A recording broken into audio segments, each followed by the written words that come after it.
Hello, I'm Will and this is Mike with the Tabletop Donkeys. Hello. And in this video we're looking at issue 23 of Warhammer Age of Sigmar Stormbringer magazine, which came with a Lord-Aquilor miniature for the Stormcast Eternals. As usual, we'll be looking through the issue, having a look at how to build and paint him, and then trying him out in our battle as we continue the fighting in the tunnels in the Realm of Shadows.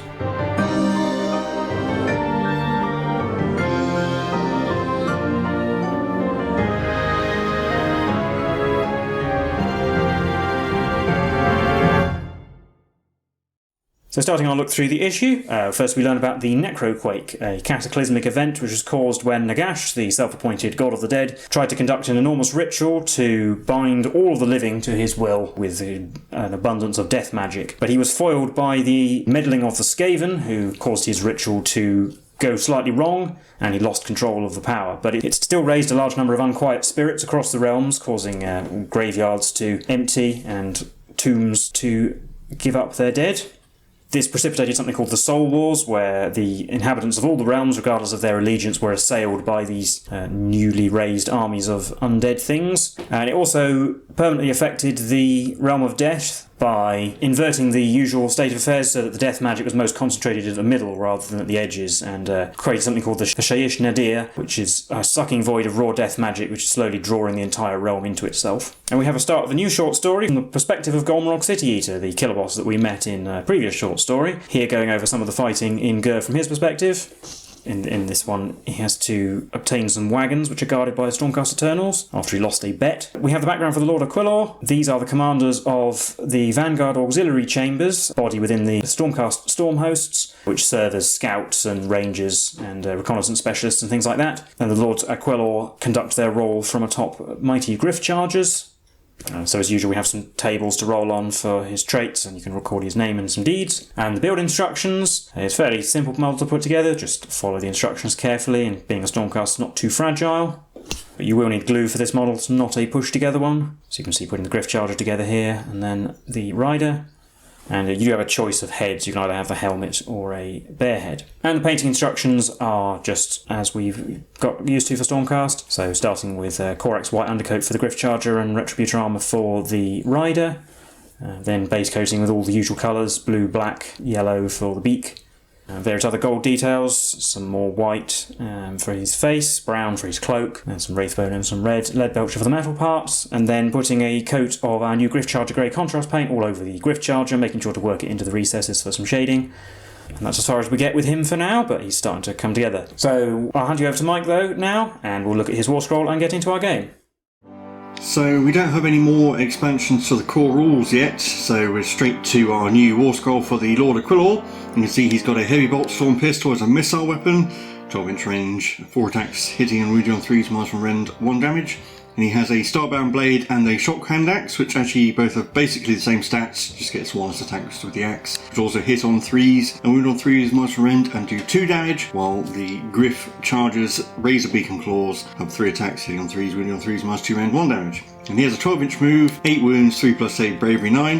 His Griff Charger counts as a mount. And he has one special rule, which is Ride the Wind's Etheric. So instead of having him make a normal move or retreat, you can instead say he's going to Ride the Wind's Etheric, in which case you remove him from the battlefield and send him up again, more than 1 inch from all terrain features and objectives, and more than 9 inches from all enemy units.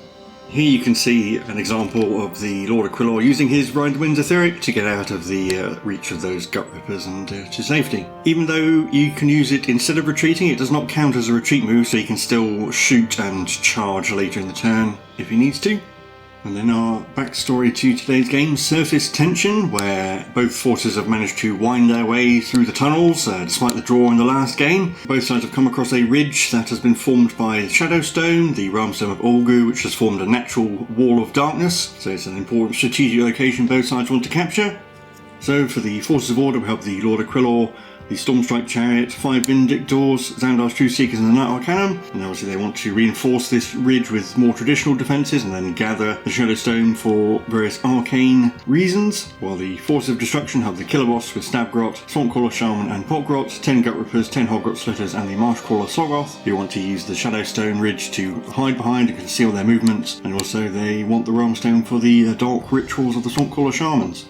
And so we have our battlefield. We're using both battle mats this time. We have a territory each along the short edges of the board, and then there are 3 pieces of terrain along the centre line, and those are important for the victory conditions.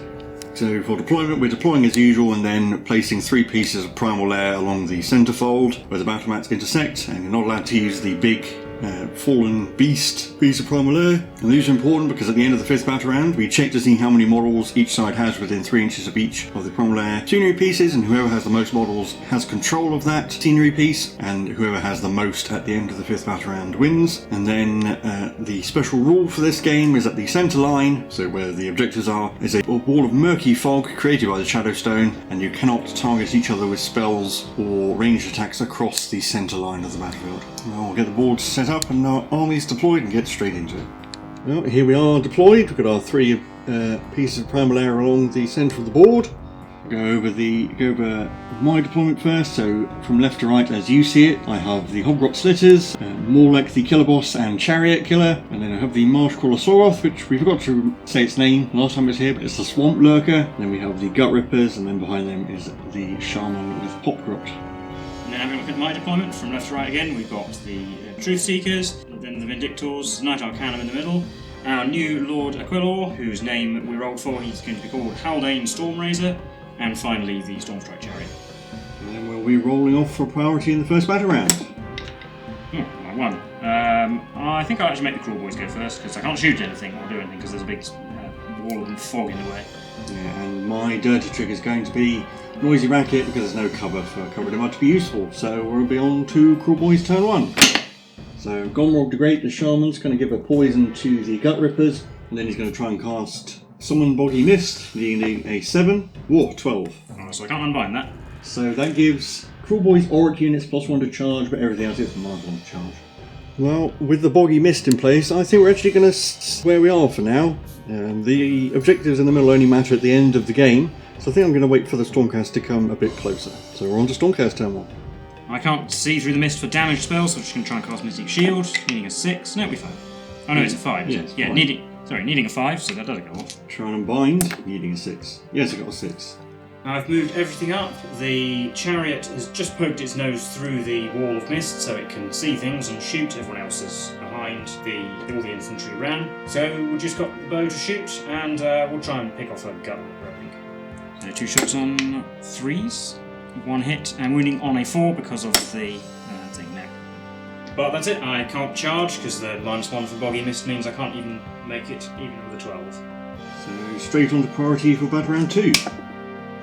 I won, I'm going to go first, so Cruel Boys turn 2. Shaman's going to try and cast Mystic Shield this time, I think, needing a 5. Gets it with a 7. Try and unbind. Oh, I did. So Cruel Boys are moving up. The Hobgrots ran so they can all get in range of the chariot, and the Killboss ran to keep up with them. Soroth and Gut Rippers move up normally. Sorry, in the shooting phase, the Hobgrots are going to throw their grenades at the chariot, I think, trying to soften it up. So 10 grenades from the Hobgrots, hitting on 4s, because the +1 to hit aura from the Marshcrawler Soroth only applies to melee attacks. And then 6 hits wounding on 3s, getting 4 wounds at rend -1. So we have 4s. We failed 2s, down to 10 wounds. And in the charge phase, the Gut Rippers are going to try and charge. Forgot to mention earlier that the Shaman's giving them a poison again, so they're going to need a fairly decent charge though. So 4 isn't going to be enough. Oh, actually, yeah, I think the Marshcrawler will try and hold up the chariot. Oh, a 2. It's definitely not in range. Well, that's going to be it. On to the Stormcast turn. Try Mystic Shield again, because the Knight Arcanum still can't see anything. Oh, yep, a 10. Try and bind, needing an 11. No.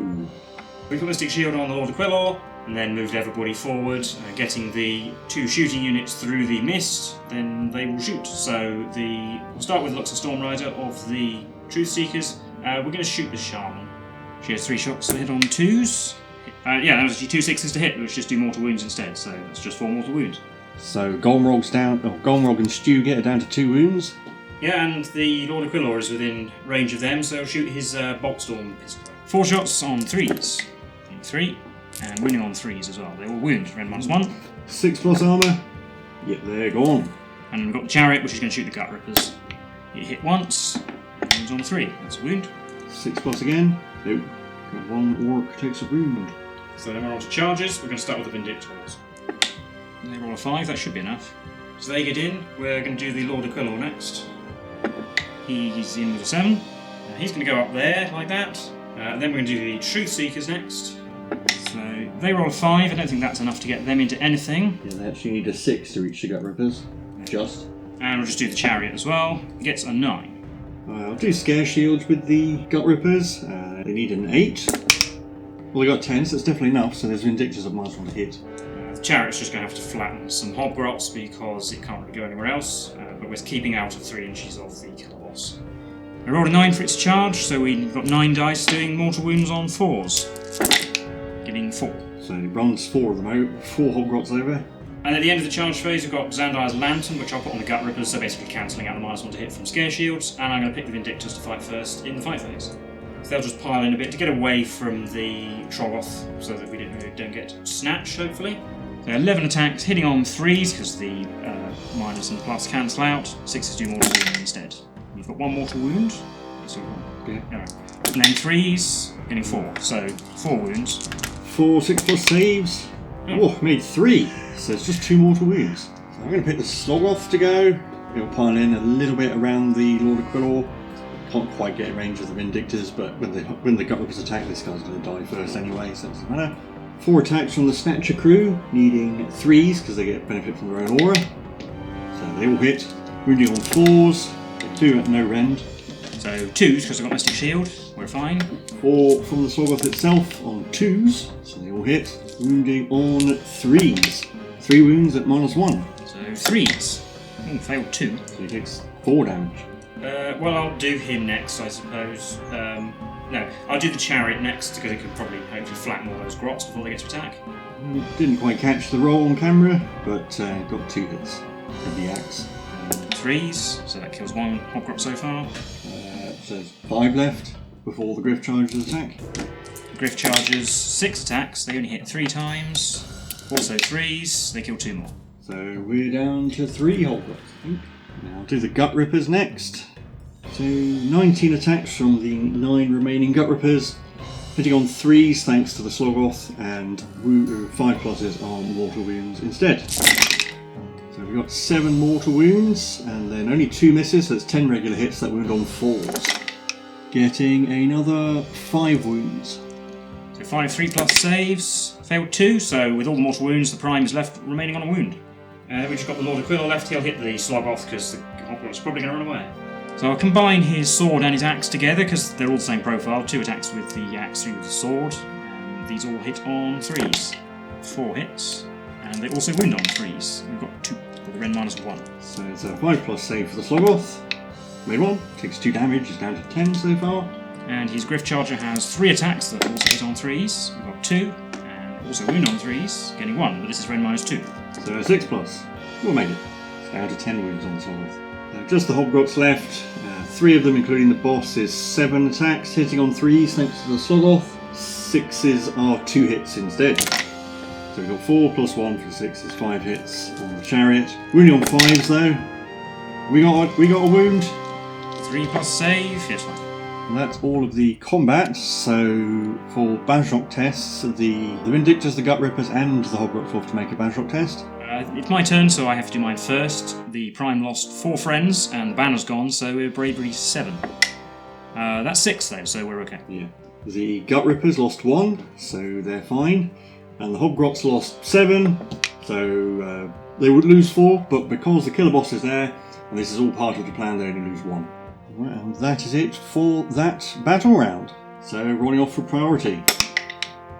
Oh, I've won, so I will definitely go first. That's important for the Stormcast. We head into Stormcast turn 3. We'll try and cast Arcane Bolt this turn, needing a 5, getting a 5, and the Swampcore Shaman is dead, so can't be unbound. Still using the version that does D3 mortal wounds. I'm going to do it on the Slogoth. 2. And at 8. The only movement is the Truth Seekers moving towards the fight, and the Knight Arcanum moving around the crystal. So on to shooting. We'll start with Lux the Stormrider, going to shoot the Slogoth. On 2s. They will hit. No mortal wounds, and 3s to wound. 2 wounds, -2. 6+ armour, Nope, takes 4 damage, it's down to 4. The chariot will shoot at the hobgrots, because if it manages to kill them, it can charge. It only hit once, and it didn't wound. So I think the Lord-Aquilor will shoot them as well, because it'd be quite handy to have the chariot charging. He only hits twice. He wounds twice. So he kills them both. Oh yeah, very nice. 2 charges to do, so I'll start with the Truth Seekers, I suppose. The chariot's going to charge as well. Truth Seekers, yeah, they're in with a 5. They're heading for the Slogoth, and the chariot gets a 5 as well. So the chariot charges into Morlek, and the Truth Seekers have gone into the Slogoth. At the end of the charge phase, the lantern will go on the Slogoth, so I get possible to hit it. The chariot rolling a 5. 1 mortal wounds. It does 4. Yeah, so Morlek and Kneebiter down to 2. Do the Truth Seekers first. They've piled in like this. I was hoping to get them out at 3-inch range of the Gut Rippers, but I can't, so I might as well just get them all in range to strike instead. Doing Zandaya first. 5 attacks with her broadsword. She hits 3 times. Oh yeah, 4 hits actually, because it was on 2s, and she wounds 3 times. I assume she's -1. Well, I would have made 1 save anyway, so it's dead. Does 2 damage. I'm going to do Morlek and Kneebiter first, because the Gut Rippers I think are actually just out of range of the Lord-Aquilor. And they get trampled. So 4 attacks from Morlek, hitting on 3s, 6s do mortal wounds instead. Oh well, you got 1 hit. Wounds on 3, yep, nice one. 4+, made it. And Chariot Killer, no mortal wounds this time, only 2 hits. And 1 wound. Oh, did a wound. Chariot Killer. Well, so we'll do the Vindictor Prime. 3 attacks. No, only hit once. And 3. Oh, did a wound to a Gut Ripper. 6+, no. Piling in the Gut Rippers, these 4 will attack the Truth Seekers, while the boss and the other 3 will finish off that Vindictor hopefully. 8 attacks on the Truth Seekers, hitting on 4s, 5s are mortal wounds instead. 3 mortal wounds and 3 hits. Wounding on 4s, 1 more wound. With a 3, made the save, so 3 wounds. 9 attacks on the Vindictor, we got 3 mortal wounds. And no hits. So Dora's Giantfell takes 3 damage, the Vindictor Prime is slain, and then the Lord-Aquilor is now out of range of any combat, so it's just a chariot on Morlek and Chariot Killer. Axe gets 3 hits and 2 wounds. Minus 1, so 5s. Oh yeah, they are gone. Oh, you know what will push Chariot Killer in the way? Yeah, on the 6 he lives. Yes. And Griff Chargers. They get 5 hits. They wound on 3s. They get 3 wounds, but these are -2, I think. Yeah, so these are 5+ saves, which I made 1. So we got 1 wound left on Morlek, so Kneebiter dies, and then Morlek will die, unfortunately. Gut Rippers have to take a battle shot test. They're fine, only lost 1. And then it's on to Krulboy's turn 3. Straight to the fight phase, where the Gut Rippers will pile in. 15 attacks, looking for 4s, 6s are mortal wounds. 4 mortal wounds and 4 regular hits, wounding on 4s, getting another one. 3+ save, all failed, so 5 damage. 5 damage total. Dora's Giantfell gets killed, knocks the Stormriders down to 2, and then gets to pile in and attack. So we can pile in to get them both in range. I would have used the lantern on the Gut Rippers as well, didn't bother showing it. So Zandaya gets 5 hits, because, yeah, didn't +1 to hit, and wounds on 3s. 4. 4 6+s, no, 4 dead. And then the bow and the beak claws from the bird get 3 hits. These will be on 4s, so no. Well, battle shot test, lost 4, bravery 5, so 1 more runs away. So 1 more will run away, but I think I'm just going to concede at this point because I've got 3 Oryx to 6 Stormcast, and even if I kill Lux the Storm Rider, the chariot can probably just steamroll them. Yeah, I mean, Calthea Zanda could probably do it by herself. Yeah. And in terms of the victory conditions of the mission as well, I do like more than 1 objective. So that will be a Stormcast victory. We'll recap the game for you now. Well, that was the game for issue 23 of Warhammer Age of Sigmar Stormbringer magazine. How do you think that went? Well, obviously pretty well. I think I mostly got to dictate the pace of the game and do what I want. I got the double turn at at an important point. Yeah, I got to, for example, charge the Lord-Aquilor into the Slogoth, so it kind of held it up for a turn, and apart from a bit of a scare when the Vindictors failed to scratch the Gut Rippers, really, and then got nearly wiped out in return, yeah, it all kind of went fine. Yeah, I'm not too surprised at the outcome, to be honest. You got the Chariot and the Truth Seekers who do a ton of damage. You got the really powerful bow. Lord-Aquilor's pretty decent in melee, and the Gut Rippers don't. The Hobgrots never do anything. Yeah, as usual, the Gut Rippers are scary to anything if they've got the poison on it, but I sacrificed the Vindictors to them, basically. Sort of the mist across the middle of the board did mean I couldn't go with what would have been my favoured plan in this case, which would have been just stand back and shoot because you didn't have any shooting. So I couldn't do that, but I was able to just advance up to the middle of the board, and I think you failed your charges as well, so... It's nice to have some objectives in a game to take control of, but it wasn't actually going to be relevant to the result, I don't think. We'd have to both roll pretty poorly to have enough models left at the end of Battle Round 5 for it to matter, I think. Probably not even that good of a showcase of the Lord-Aquilor as a scenario, although really all he is a melee character. He has one extra rule that they don't bother including on his war scroll because it wouldn't be relevant. It's basically what the Lord Imperatant does, getting you a free command ability every turn. But it only applies to units with the Vanguard keyword, which we don't get any more of in the collection. So otherwise, he's, I guess, a faster, slightly tougher Guard of Steel Soul. Yeah. Very similar. He's got decent melee attacks and a shooting attack, and he's fast. That's all there is to say about him, really. I mean, there's some things you can do some shenanigans with this Ride the Winds Etheric. Yeah, mostly that'll get him out of a sticky situation and plonk him somewhere completely different. You can get him behind the enemy into wizards and things, but it's kind of all he's going to do. He does, same as with Silence of the Storm, he has to be 9 inches away, so he's going to have to he'd have to roll the hard 9 to get in. It's not very reliable if you actually want to do damage with it, but it can get him into a good position. I suppose on a board of this size, I could have actually used it to my advantage by plonking him in the back corner or something and giving a different angle of attack, but I didn't really need to because he's so fast anyway. I like the model very much. It's one of my favourite Stormcast models personally. I just like his pose and his aesthetic, I suppose. But he's certainly good value because I imagine he's on the more expensive end, being a mounted character. But he's just kind of pointless for this collection, unfortunately, because we don't get any more Vanguard units, which is what he improves. Yeah, unfortunately, I think this might be another case of they had a lot of him lying around. Yeah, well, you wonder, don't you? But anyway, I still imagine I will probably get some use out of him in the collection, if only to vary the heroes up around a bit. But being a fast hero with a decent damage output can be useful sometimes. Yeah, I mean, at the very least, he can support the chariot, I suppose. Yeah, and being able to, say, jump to the other side of the board if he's needed over there, or jump on an isolated objective or something, could certainly come in handy in some scenarios, I'm sure. We'll see. But otherwise, don't think there's too much more to say about this game or this issue. So as always, if you like this content, do leave a like and subscribe. And tell us how you've been getting on with Stormbringer, or if you played this game, tell us how you've gone on. We've been the Tabletop Donkeys, and we'll see you in the next one. Bye for now.